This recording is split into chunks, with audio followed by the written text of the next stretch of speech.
সুপ্রিয় শিক্ষার্থীবৃন্দ, তোমরা কেমন আছো? আমি আশা করি তোমরা সকলেই ভালো আছো। আমিও তোমাদের দোয়ার বরকতে এক প্রকার ভালো আছি। তোমাদের আজকে বেশি কথা না বলে আমি ক্লাসের কাজ শুরু করে দিচ্ছি। 51 পৃষ্ঠা তোমাদের নবম শ্রেণীর গণিত বইয়ের 51 পৃষ্ঠা তোমরা তোমার 51 পৃষ্ঠা কিছু জোড়াই কাজ আছে। 51 পৃষ্ঠা জোড়াই কাজটা আমরা সমাধান করার চেষ্টা করি।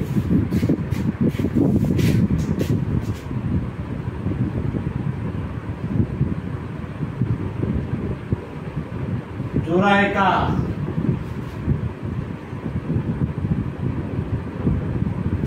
আমি এটা তুলে ধরো, তুমি একটি চাকুরি পেয়েছো, এখানে যেভাবে আছে এইভাবে আমি লিখতেছি।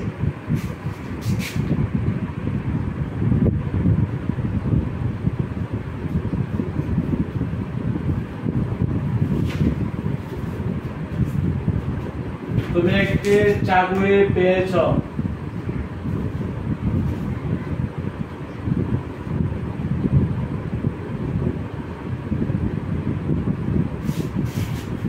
তুমি তোমার বেতন থেকে প্রথম মাসে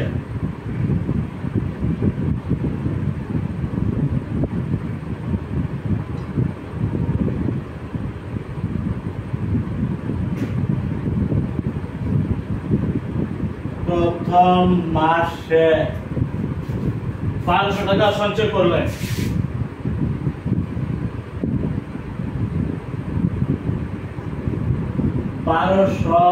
তোমার বেতন থেকে প্রথম মাসে 12 টাকা সঞ্চয় করলে এবং পরবর্তী প্রতি মাসে পূর্ববর্তী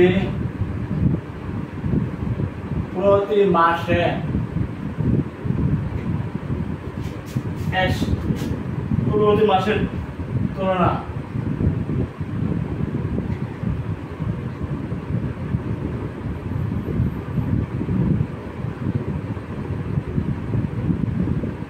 তুলনায় 100 টাকা বেশি সঞ্চয় করতে থাকবে।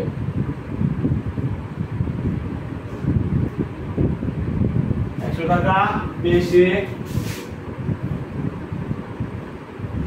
সঞ্চয় করতে থাকবে।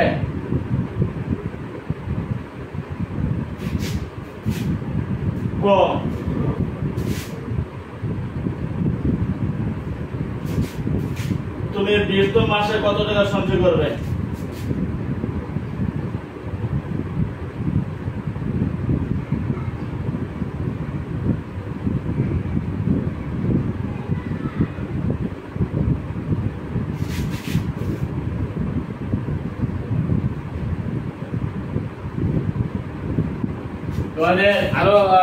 আরো দুইটা প্রশ্ন আছে, আমরা একটা করে কোনো সমাধান করি। আমরা বলছি তুমি 20 মাসে কত টাকা সঞ্চয় করবে। আমি একটু করি। ধরো তুমি একটি চাকরি পেয়েছো, তুমি তোমার বেতন থেকে প্রতি মাসে 1200 করে সঞ্চয় করলে এবং পরবর্তী মাসে তুলনায় 100 করে বেশি, তার মানে 1200 পরে হলো 1300 এবং 1400 এইভাবে সঞ্চয় করতে থাকবে। তুমি 20 মাসে কত টাকা সঞ্চয় করবে?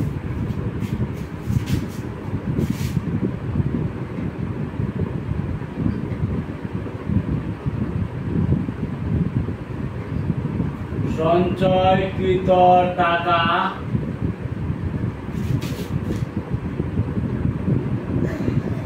সমান্তর দ্বারা হবে।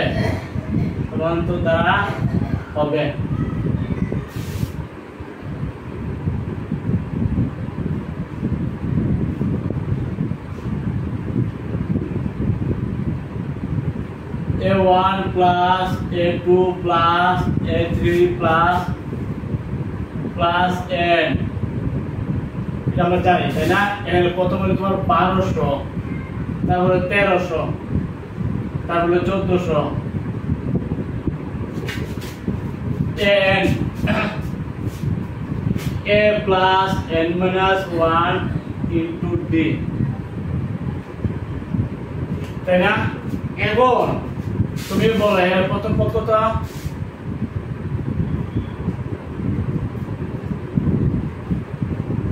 A সমান 1200 সাধারণত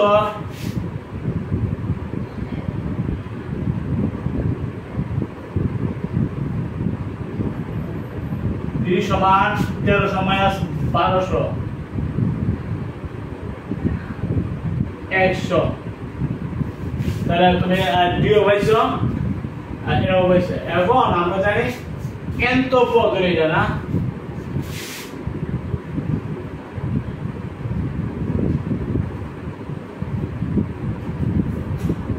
nতম পদ n a plus n minus 1 d। সুতরাং a 20 সমান a plus 20 minus 1 into b। এটা আমাদের 1200 plus 19 into d 100।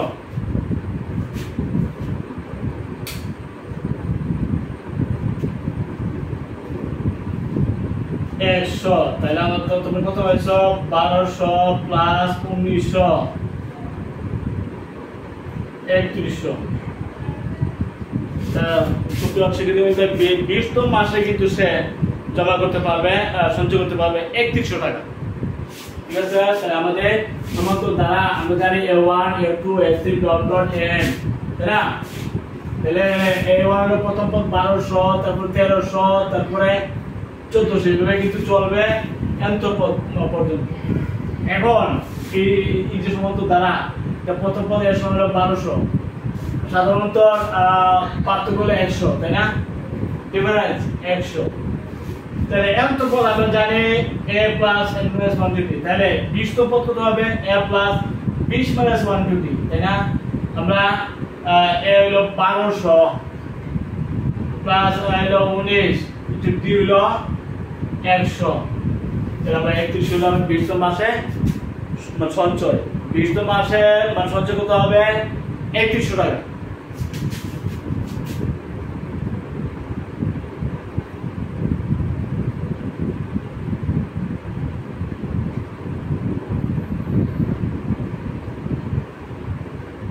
বুঝছো সবাই? ও আমরা অ্যান্সার করেছি, তারপর হলো হ।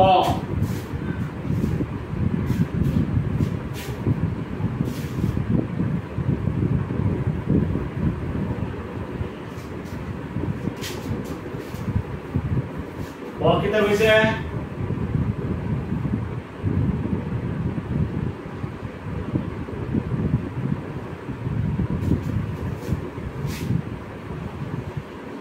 কোয়ার পরে কো আমরা অ্যানসার করছি, তাহলে আমরা এখন ক করব হ।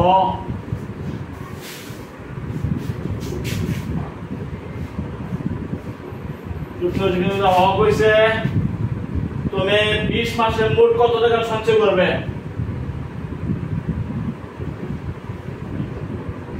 20 মাসে মোট কত টাকা?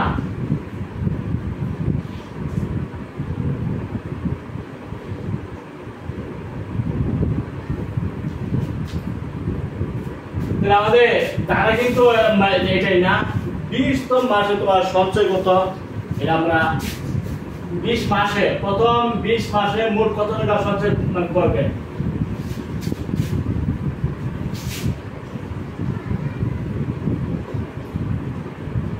সঞ্চয়কৃত টাকা সমান্তর দ্বারা হবে, যেহেতু প্রথম মাসে 1200, দ্বিতীয় মাসে 1300, তৃতীয় মাসে 1400, এভাবে কিন্তু এত পদ এত। এখন প্রথম 20 মাসে কত টাকা সঞ্চয় হবে? 20 মাস মানে কি এর মান 20, তাই না?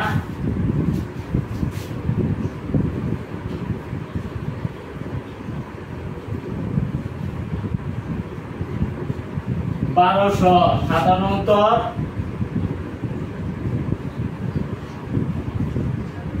20 সমান 100, 20 মাসে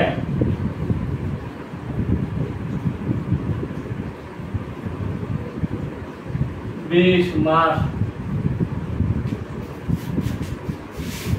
মোট কত টাকা সঞ্চয় করবে? তাহলে আমরা সমান্তর ধারার মধ্যে যে সমষ্টি নির্ণয়ের যে সূত্রটা আছে n/2 into 2a plus n - 1 dt, এই সূত্র কিন্তু এখানে নিতে হবে। আমরা জানি সমান্তর ধারার ক্ষেত্রে সমষ্টি নির্ণয়ের সূত্র Sn সমান n/2 2a plus n - 1 dt, এই সূত্র নিতে যে পরে 20 মাসে মোট কত টাকা সঞ্চয় এসআইছে মানে সমষ্টি নির্ণয়ের সূত্র হবে। আমরা জানি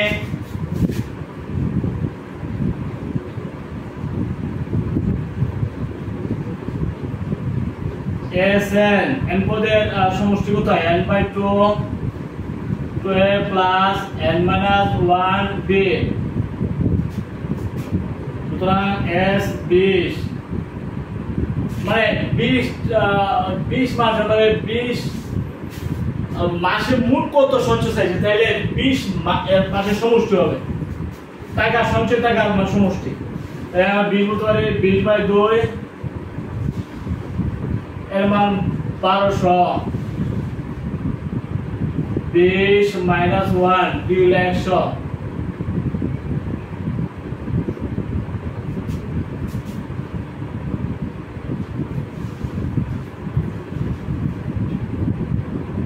$2400 প্লাস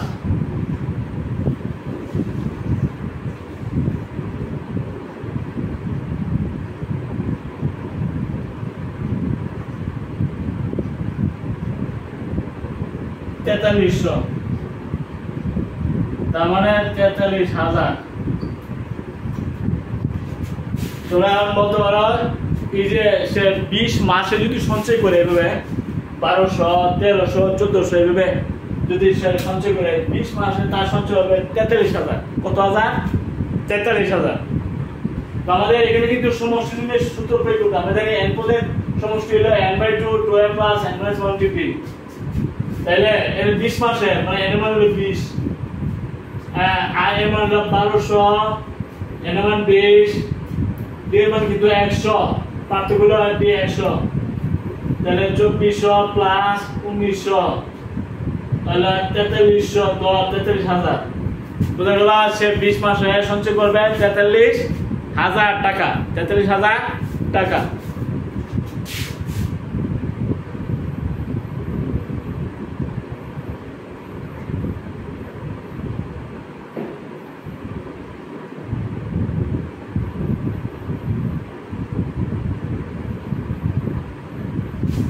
মোট 43,000 টাকা তুমি সঞ্চয় করতে পারবে 20 মাসে। ঠিক আছে সুপ্রিয় শিক্ষার্থীবৃন্দ, এখন আমরা গয়ের মধ্যে আরেকটা আমরা সমস্যা করব। আমরা ক মহ করছি, এখন করবো গ।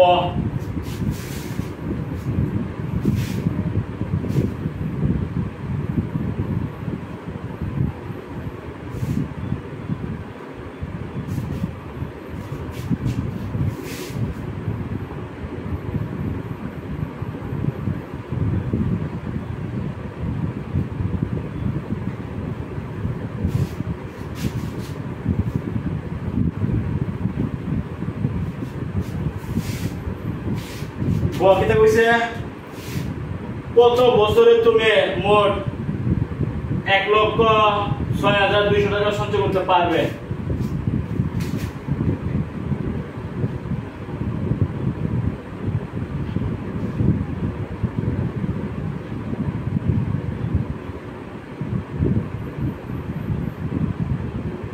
$1,06,200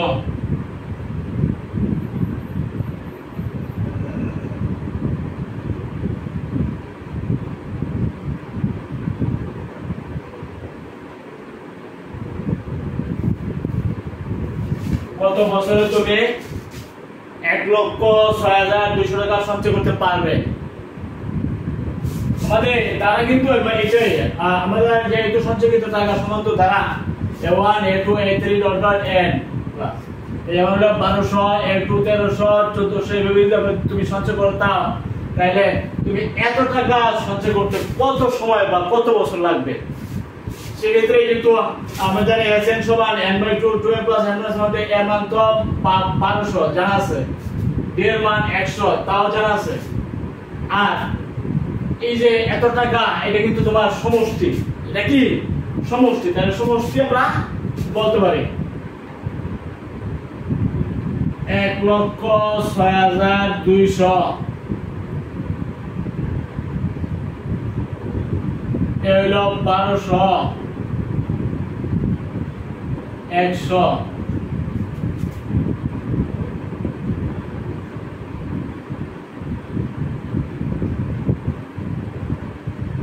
2400 প্লাস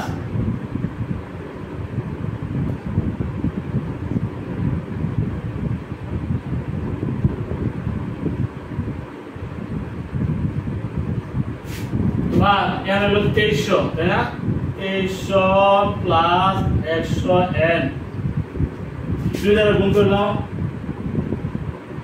2 দুগুণে 4 তাহলে তুমি n দ্বারা গুণ করলে 2300 n দ্বারা 100 n স্কয়ার সবগুলোর মধ্যে 100 আছে না তুমি 100 দ্বারা ভাগ করতে পারবে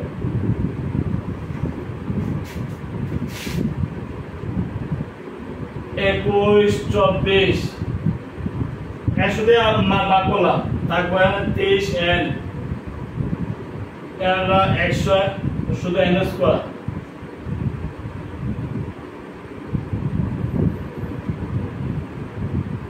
একশো দ্বারা ভাগ করছি তাহলে তোমরা কি পাইছো n square plus 23 n minus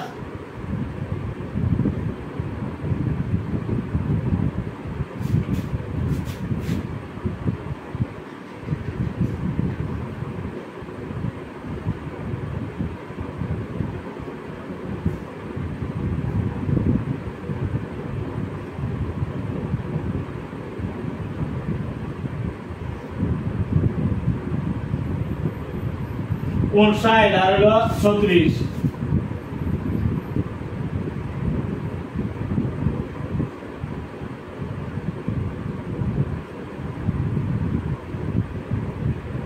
তাহলে n কমন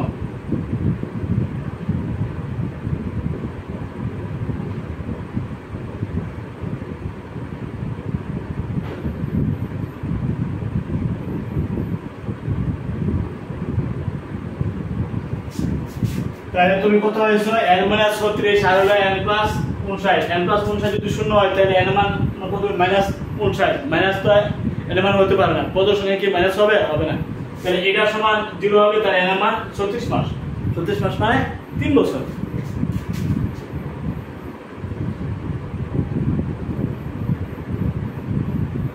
শূন্য তাই n সমান যদি শূন্য হয় তাহলে n সমান -59 হয়ে যায় তাই না মানে অসম্ভব এই জন্য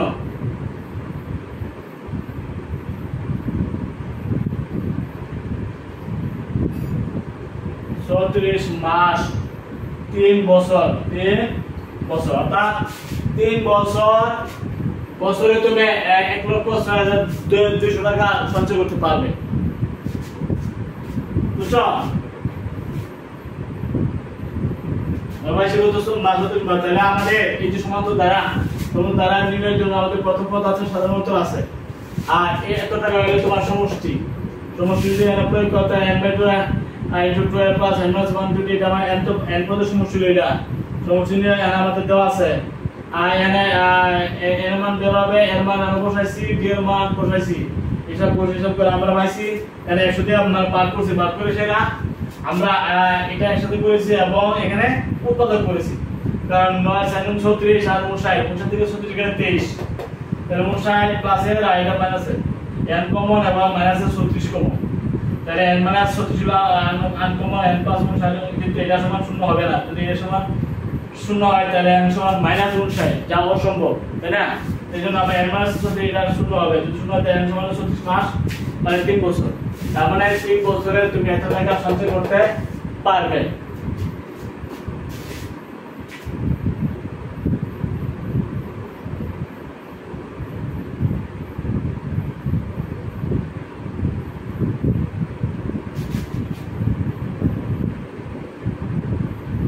$1,06,200 টাকা সঞ্চয় করতে পারবে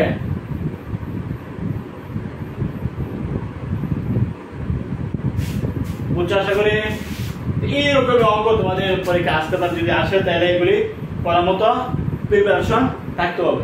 তো আমরা একটা তোমার 51 জোড়ায় কাজ, এখানে আমি করছি প্রথম করছি ক, তারপর করেছি হ, তারপর করেছি গ। এগুলো কিন্তু তারপর আমরা করেছি সাথে যদি আমরা লিখে রাই বোর্ডের জায়গা থাকে না, বুঝছো? এই জন্য আমরা ধাপে ধাপে একটা একটা করে পর পরে হ করছি, হওয়ার পরে গ করছি। ঠিক আছে, আশা করি বুঝতে পারছো।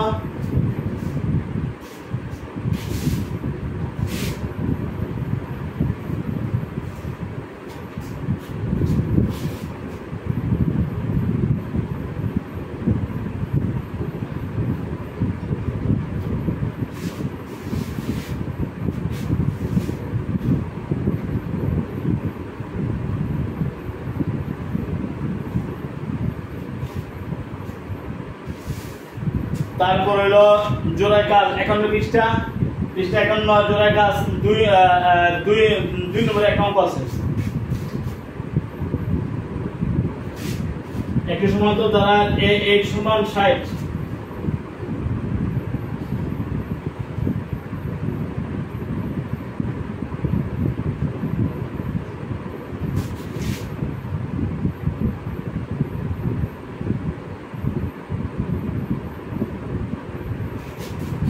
এবং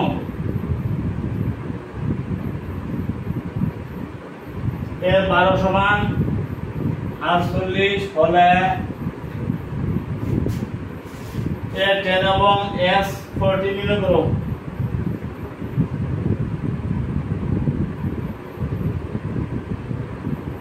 f40 এবং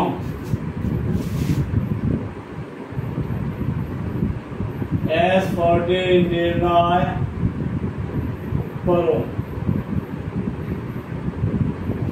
সুপ্রিয় শিক্ষার্থীবৃন্দ, আমাদের সমান্তর ধারার যে এখানে সমান্তর ধারা এটা হচ্ছে অষ্টম পদ হইল 60, 12তম পদ হলো 12 দেওয়া আছে 48, f40 তার মানে 40তম পদ।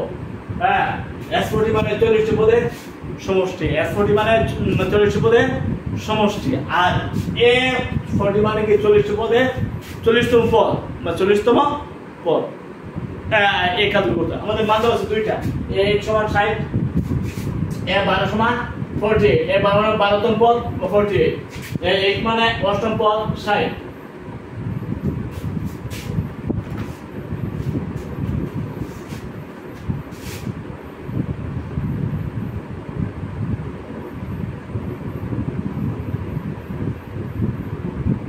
আমরা জানি সমান্তর ধারার ক্ষেত্রে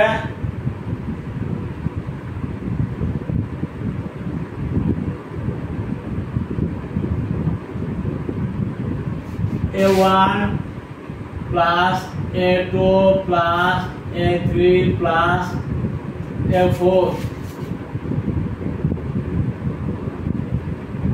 an, এটা তোমার প্রথম পদ, দ্বিতীয় পদ, তৃতীয় পদ, চতুর্থ পদ, এভাবে এত পদ সমান্তর ধারা এত। তাহলে এই যে পদগুলো কিভাবে লেখা হয়, তাই না?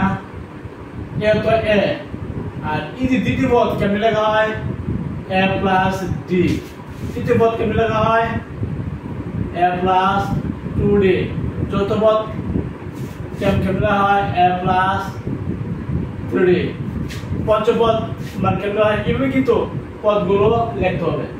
এত পদ হলো a plus n minus 1d, এভাবে কিন্তু সমান্তর ধারা লেখা হয়। প্রথম পদ, দ্বিতীয় পদ, তৃতীয় পদ, চতুর্থ পদ, আর এইভাবে কিন্তু পদগুলো লিখতে হবে। যেখানে ডি হলো সাধারণত, এ হলো প্রথম পদ।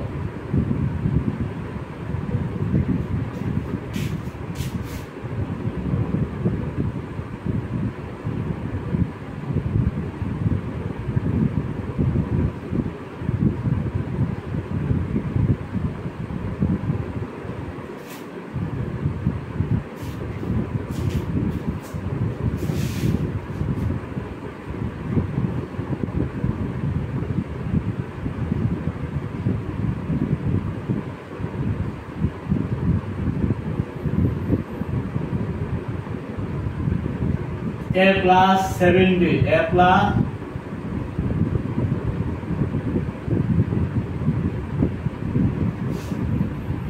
এবং A12 সমান A plus 11D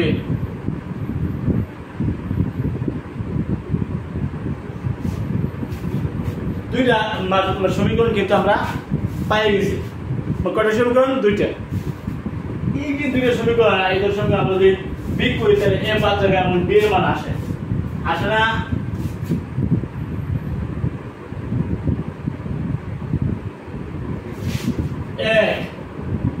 A plus 7D 2 A plus 11D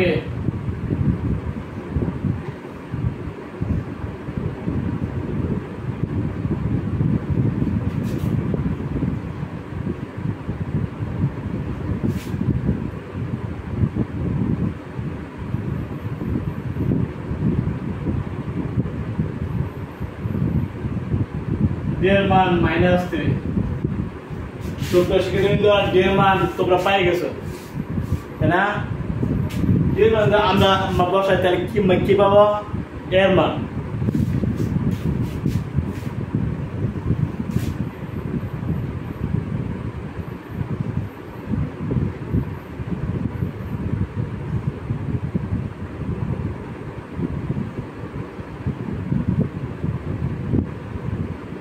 এখন কি ছিল এটা?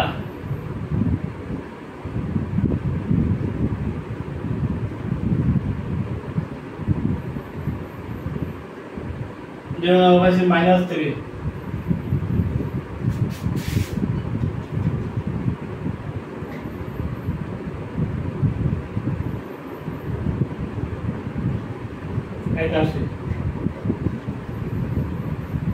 81 পাই গেছো না? এর মান হলো 81 আর D এর মান -3। এখন তোমরা এই মানগুলো বের করতে পারবে। A40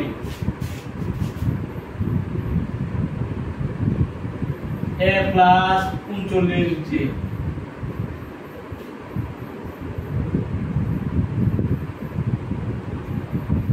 তাহলে A হলো আমাদের 81 প্লাস 39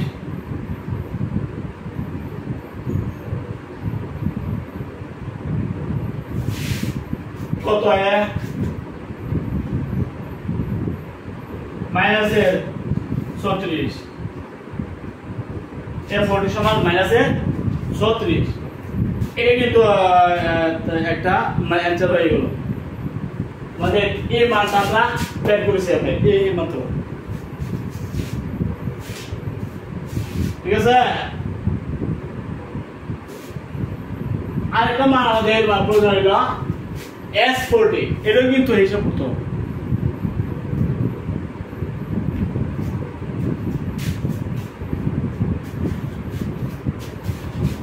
বলতে আশা করে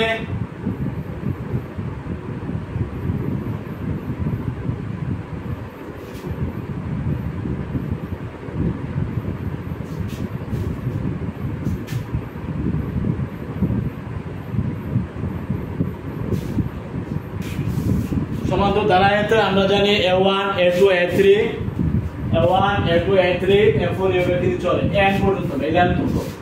তাহলে এটা হলো প্রথম পদ, এটা দ্বিতীয়, এটা তৃতীয়, এটা চতুর্থ পদ কিন্তু A প্লাস 3D, তৃতীয় পদ কিন্তু A প্লাস 2D, দ্বিতীয় পদ A প্লাস D, মানে এক কম, তাই না? ব্যবহার করতে পারে। অষ্টম পদ হবে কত? A প্লাস 7D, তাই না? আবার 12তম পদ কত হবে? A plus 11D। মান দেওয়া আছে, মানে এখান থেকে 2 বিয়োগ করছি, A বাদ গেছে, D এর মান পাওয়া গেছে। D এর মান আমরা বসাইছি, এর মান পাই গেছে, এর মান হলো 81। এখন S40 মানে A40 মানে A প্লাস 39, তার নিয়ম অনুযায়ী, তাই না? চতুর্থ পদ যদি A প্লাস 3D হয় তাহলে 40তম পদ কত হবে? A প্লাস 39 না? এর আমরা বসাইছি, D এর মান বসাইছি, তাইছে -36, তার মানে 40তম পদ হবে -36। ওকে, জানা আসো S40 তার মানে 40টি পদের সমষ্টি কত? 40টি পদের সমষ্টি কত? আমাদের কিন্তু এর মান 81, এর মান -3, এগুলো কাজে লাগবে। বুঝলাই?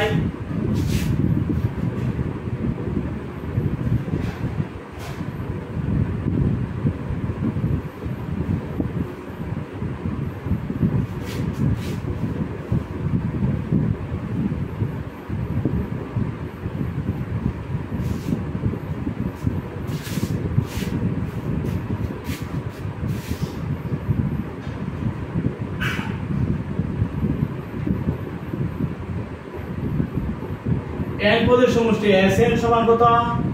n/2 2a plus d। সুতরাং S40 তার মানে n এর জায়গা 40, এর মান কত ছিল? 81, আমরা 81 বলতে পারি। n40 d -3,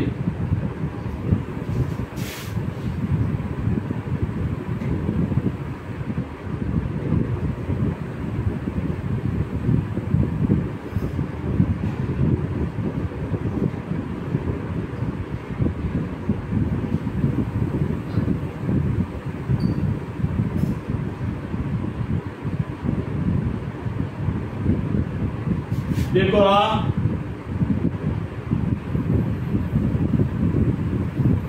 45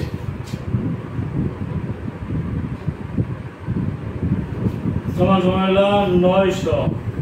তাহলে S40 কত? 900। তাহলে এটা হবে আমাদের অ্যানসার। তো বেসিক্যালি আমরা প্রত্যেকটি মান বের করেছি। আমাদের দুইটা মান দেওয়া ছিল, অষ্টম পদ এবং 12তম পদ দেওয়া ছিল। হ্যাঁ, এই মানগুলোর সাহায্যে আমরা a এবং d বের করছি, মানে প্রথম পদ বের করছি, d মানে সাধারণত বের করছি। বের করার পরে আমরা 40তম পদ বের করছি। 40তম পদের মধ্যে এর মান এবং d এর মান বসাই দিছি। এর মান হলো 40, আমরা 40তম পদ পেয়ে গেছি। আবার S40 মানে 40টি পদের সমষ্টি। আমরা জানি n পদের সমষ্টি n/2 12 প্লাস n - 1 ডিগ্রি। তাহলে 40টি পদের সমষ্টি কত হবে? এর মান হলো 40, এর মান আমাদের জানা আছে 81, ওই যে 81, এর মান হলো 40 -1, d এর মান হলো -3। আমরা মানগুলো বসাইলাম, 10 40 * -3 তার মানে -170, দেখো হলো 45, দুটো হলো 20 তার মানে 900। তাহলে S40 মানে 40 পদের সমষ্টি হলো 900, তাই না?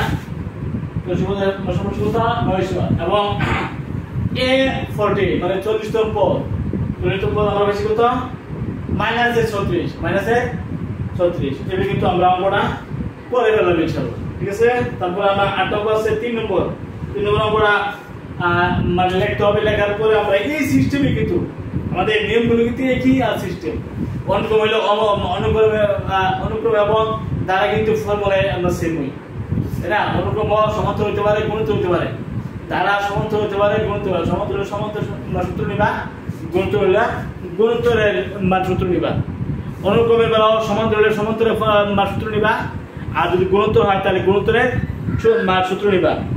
এই সমান্তর এবং গুণোত্তর ছাড়া আর কিছুই নাই। আনে এই কয়েকটা সূত্র দিয়ে এগুলি করতে হবে, বেশি কোনো কঠিন কাজ না। আমরা জোড়াই কাজ এখানে 3 নম্বর অঙ্ক করার চেষ্টা করি।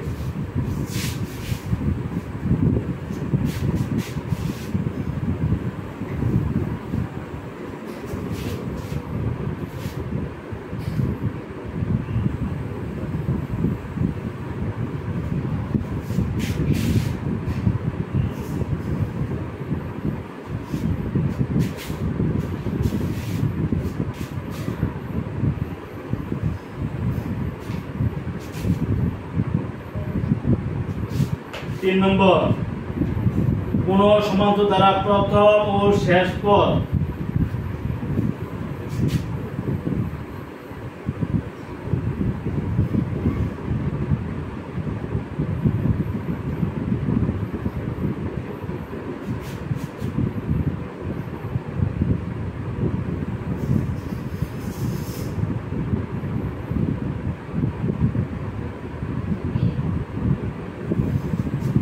ও শেষ পদ যথাক্রমে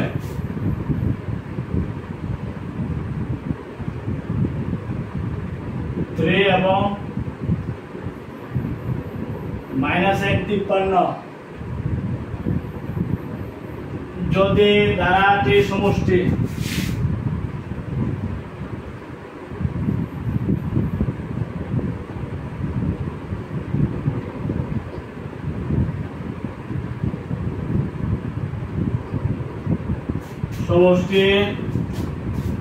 -375 হয় তবে ধারাটিতে কয়টি পদ ছিল?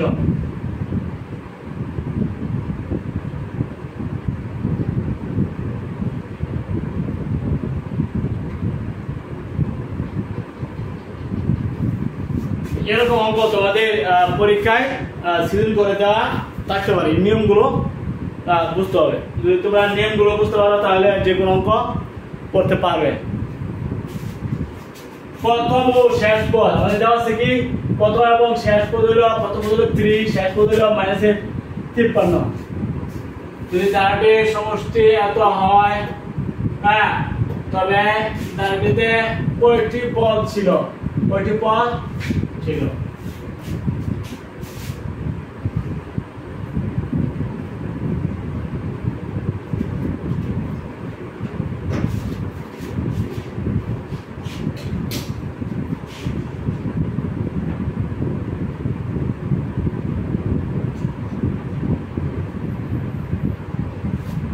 A1 plus A2 plus A3 plus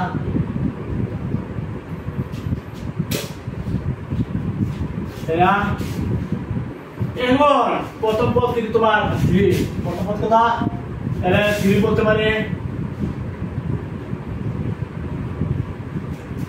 আর এটা হলো তোমার A plus D, তাই না? আর এটা কত? A plus 2D। এটা তোমার nth পদ। nth পদ কি? A plus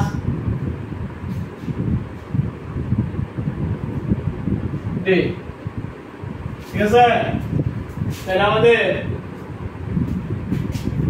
শেষ পদ হলো তোমার -53। এটা হলো তোমার শেষ পদটা, তাই না?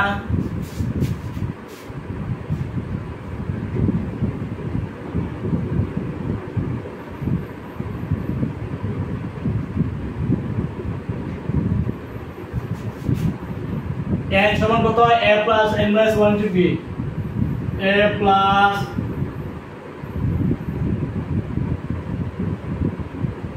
A কত? 3।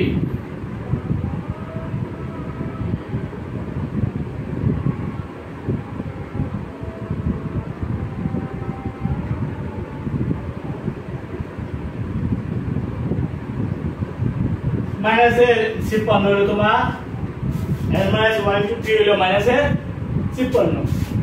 এখন সমষ্টি হলো এত।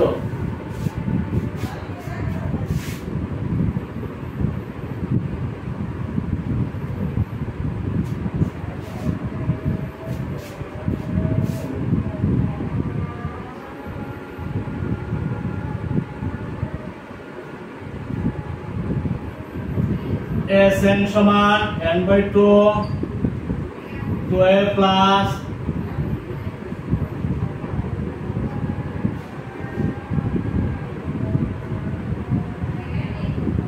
-375 না, -375 এর মানে কিন্তু 3 n minus into n minus 1 to give মানে হলো -56।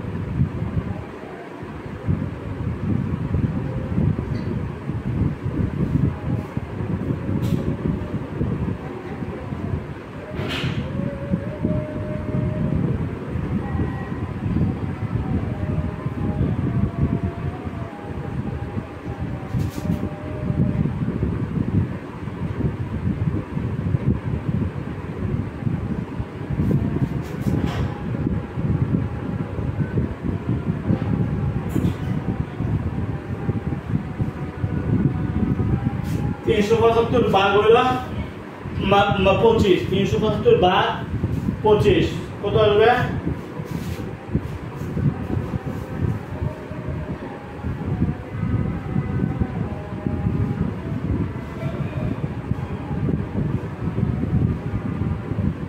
তাহলে n1 হবে কয়টি পদ ছিল? তারপরে n1 হলো 15টি, তাই না?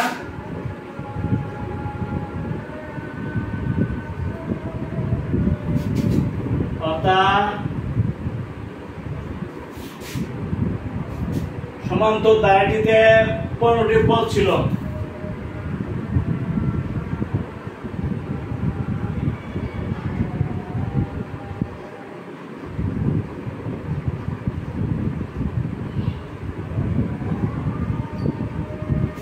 বুঝতে করে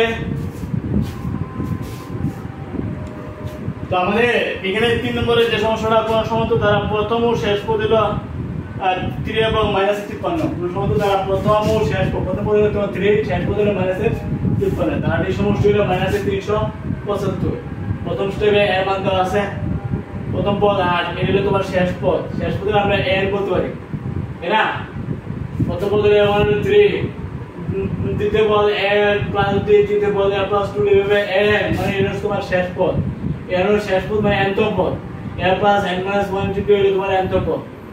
তাহলে nতম পদ দেওয়া আছে -53, n সমান হলো -53, তার মানে n প্লাস n মাইনাস 1 হলো -53।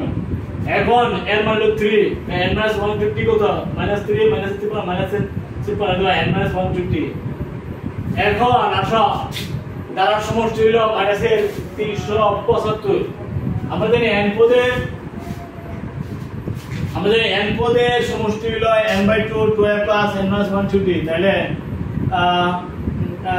সমষ্টি কিন্তু দেওয়া আছে -375 সমান n/2 2a মানে n মানে 3 plus n minus 150, n minus 150 মানে -56, -56 কত মানে? তাহলে 6 -56 তোমার -50,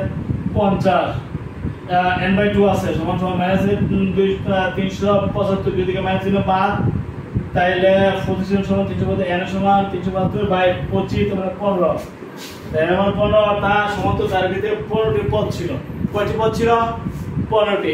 এই নিয়মে কিন্তু অঙ্ক তোমাদের পরীক্ষা আসতে পারে, এই জন্য আমরা এগুলি করে দিলাম। আশা করি তোমরা কিছুটা হলে উপকৃত হবে। তোমরা এগুলি বাসায় বেশি বেশি করবে। যদি তোমরা বাসায় এগুলো চর্চা না করো তাহলে কিন্তু তোমরা দক্ষ হয়ে উঠতে পারবে না, ঠিক আছে? দক্ষ হয়ে ওঠার জন্য এগুলি জানতে হবে, না জানলে, অভিজ্ঞতা না থাকলে পরীক্ষা হলে গিয়ে এগুলি মেলাতে পারবে না। এই জন্য আমরা এগুলি তোমাদের আজকে ক্লাস এই পর্যন্তই। সবাই ভালো থাকো, আসসালামু আলাইকুম।